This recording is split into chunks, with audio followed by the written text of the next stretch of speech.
Bonjour à toutes et à tous, on m'appelle Steven, je vais me contenir pour cette intro. Nous allons parler de l'épisode 3 de Hawkeye diffusé aujourd'hui au moment où je tourne cette vidéo. Nous allons en parler en mode full spoiler, je vais vous livrer mes premières théories. Je n'ai plus rien à dire, passons de suite à la vidéo, il faut absolument que je parle de cet épisode.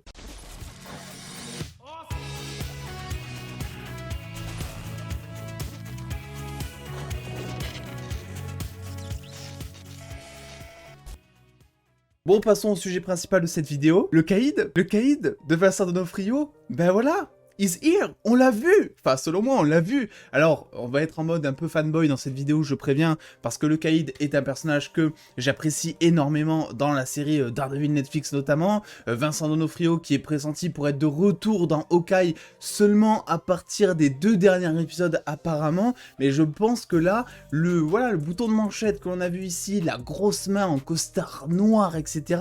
Je pense que c'était bien Vincent D'Onofrio. En tout cas, sa morphologie de main, oui, parce que quand on théorise, vous savez, on en est là, on parle de morphologie de main, et ben elle ressemble pas mal à l'acteur. Il est habillé en costard tout noir, comme c'était le cas au départ, tout simplement, dans la série Netflix Daredevil, avant qu'il se mette en blanc.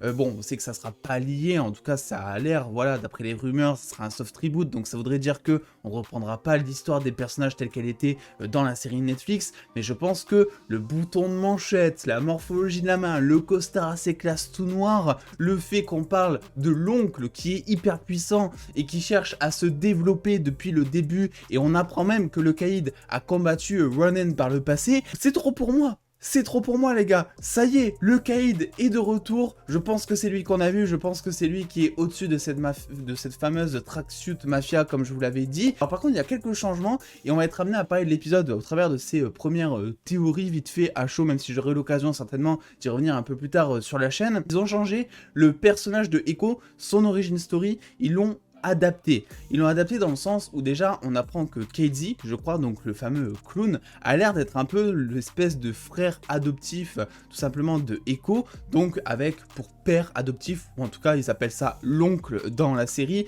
bah tout simplement le caïd. On voit aussi que Maya Lopez, donc Echo, est amputée d'une jambe, il me semble, je connais pas très bien le personnage dans les comics, mais il me semble que ce n'est absolument pas le cas dans les comics, il me semble qu'elle a bel et bien sa jambe, etc.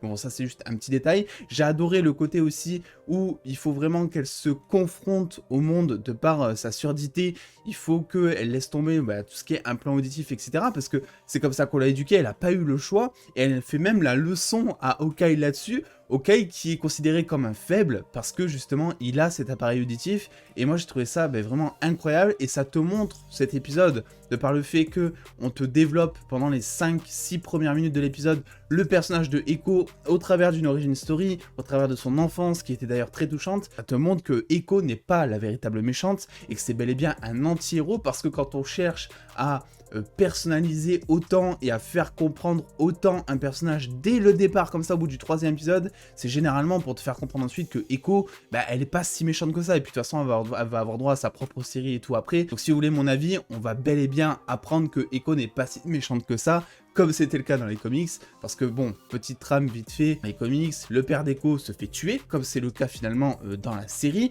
Elle pense que c'est tout simplement Daredevil qui a tué son père, sauf que ensuite elle va apprendre que c'est le caïd, donc son fameux père adoptif qui l'a manipulé depuis le début, et qui en plus a tué son propre père. Là je pense qu'ils vont adapter le truc, et qu'ils vont se dire, c'est Ronan qui a tué le père de Maya, et elle va apprendre par la suite que en fait c'était le caïd qui était potentiellement derrière tout ça. On ne sait pas, parce que on sait que Ronan, s'est confronté à les fournisseurs, s'est confronté à toute la bande, notamment du caïd, ou en tout cas on l'imagine, c'est ce qu'il le dit, en tout cas il dit qu'il s'est confronté aux fournisseurs, etc. C'est aussi que Ronan tuait, donc c'est potentiellement lui aussi qui a tué le père de Maya. On n'en est pas certain, mais en tout cas, ça peut être le cas. Voilà, je veux dire, c'est Daredevil, à côté, des fois il ne tue pas, il y a des nuances comme ça. Ronan, lui, il tue et il s'en bat totalement l'arc, si vous voyez mon avis. Autre chose d'agréable, c'est le plan séquence dans cet épisode 3, alors moi je vous le dis, cet épisode 3, j'ai totalement kiffé. Entre les scènes d'action, bon, il y a juste certaines scènes de combat, je vais y revenir un petit peu plus tard, mais les scènes d'action, l'humour, le duo avec Clint, le fait que il soit sourd et que il lui sorte des masterclass comme ça, totalement décalées. Elle lui dit oui, il faut sortir le chien, et juste après Luigi, il est là en mode ouais, il faudrait peut-être penser à sortir le chien, ça serait peut-être une bonne idée. Des trucs qui marchent très très bien comme ça avec le duo, le fait que sans aucune pudeur, ils lui disent tu es une des meilleures archères au monde. Tu vois le visage de Kate tout simplement s'illuminer à ce moment-là.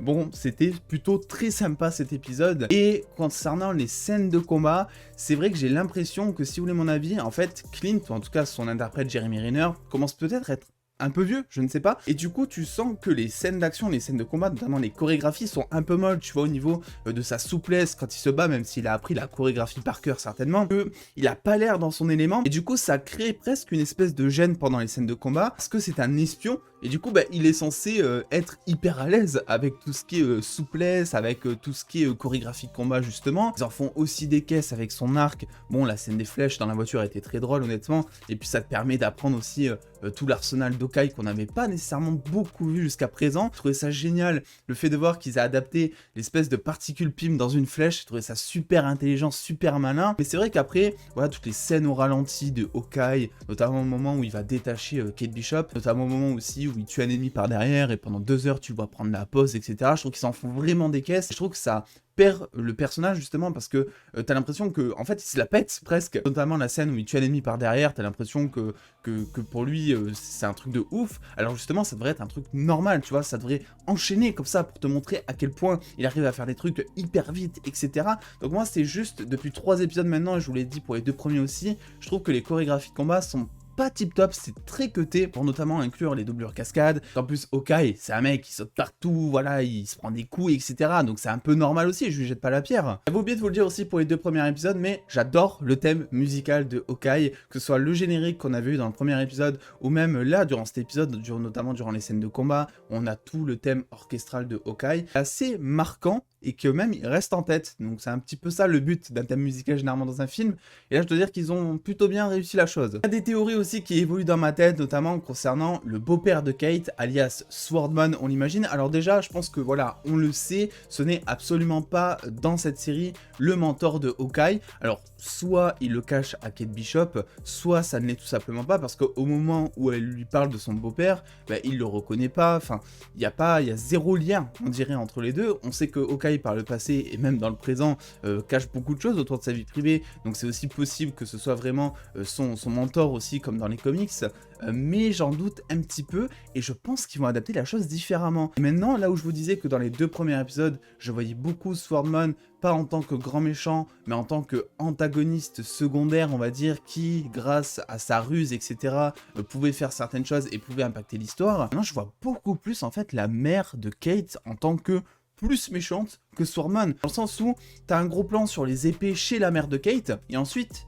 Clint demande à Kate Bishop comment est-ce que l'oncle là il a été tué déjà. Kate lui dit avec une épée, et du coup à ce moment là ça fait lien et je me dis mais attends, mais si en fait ce n'était pas Swordman qui se servait, donc Jack qui se servait de la mère de Kate, mais si c'était en fait la mère de Kate qui se servait de Jack, ça serait un truc de ouf, parce que finalement tu t'y attends pas forcément, vu que le personnage de Jack, depuis le départ, on te le vend comme quelqu'un d'assez ambigu. Ils en font des caisses, même durant le récap de l'épisode 3, ils en refont des caisses. Alors il faut le dire aussi, on finit sur une fin qui n'est vraiment pas légale, hein, on va pas se le cacher. J'ai hâte de voir un petit peu comment Clint va se débrouiller par rapport à Jack, mais aussi par rapport à l'épée. Est-ce qu'il va découvrir que c'est Jack qui avait l'épée? Est-ce qu'il le savait? Comment est-ce qu'il va réagir? Est-ce qu'il va vouloir même récupérer l'épée? Bref, plein de choses comme ça, plein de questions. Et oui, j'ai l'impression que c'est vraiment peut-être Eleanor qui se sert de Jack. Je sais pas pourquoi, elle a l'air très maligne, très femme forte aussi également. On sait qu'on a des doutes de son côté. Peut-être elle qui a tué notamment l'espèce d'oncle, le décédé oncle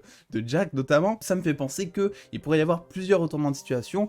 Ça a déjà été le cas notamment avec Caddy, donc le clown, qui lui on l'imaginait beaucoup plus méchant, puisque dans les comics c'est un gros mercenaire entre guillemets, et là c'est vrai qu'il est assez humanisé, on a l'impression même que c'est lui qui va humaniser Echo, que c'est lui qui va lui dire de se calmer, et il y a une autre possibilité, mais moins probable selon moi, c'est que l'oncle de Echo soit tout simplement Jack. Mais vu qu'on a eu un plan sur la manchette du caïd juste avant, au moment justement où le père disait « ton oncle va venir te chercher », et ensuite on voit bien qu'il y a une autre personne qui s'approche, qui a l'air assez imposante, de par le cadre serré, de par aussi les bruits de pas qui sont assez lourds, la manchette, le costard noir hyper classe, la main morphologique de Vincent D'Onofrio. Bref, tout ça me fait penser que le caïd a fait sa première apparition dans Hawkeye à partir de l'épisode 3. On aura la réponse sûrement d'ici quelques épisodes. En tout cas, cet épisode pour moi c'était le meilleur parce qu'il y avait un bon rythme, humour, scène d'action, développement de personnages. C'était pour moi le meilleur. Bref, c'est à chaud ce que je voulais dire typiquement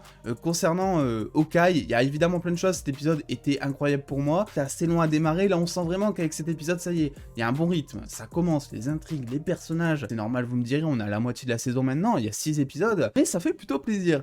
N'hésitez pas dans tous les cas à me faire vos théories en commentaire, notamment sur ce petit caïd. Moi je sais que voilà, je suis beaucoup trop hypé, c'est ce que j'attends. Et je pense que c'est ce que beaucoup de monde attendent aussi globalement sur cette série, c'est de voir comment est-ce que le caïd va revenir, s'il revient, parce que j'aimerais vraiment pas que ça fasse une Mephisto pour le coup, même si bon là on a quand même plus de trucs fiable qui porte à croire que, effectivement, Vincent D'Onofrio sera de retour dans Hawkeye. N'oubliez pas de lâcher le petit pouce bleu si cette vidéo vous a plu et de venir me suivre sur les réseaux sociaux pour avoir beaucoup plus de news en exclusivité en avance et des concours qui arrivent vraiment très très vite. On est le 1er décembre et en attendant les dos, prenez soin de vous, faites-vous bien kiffer.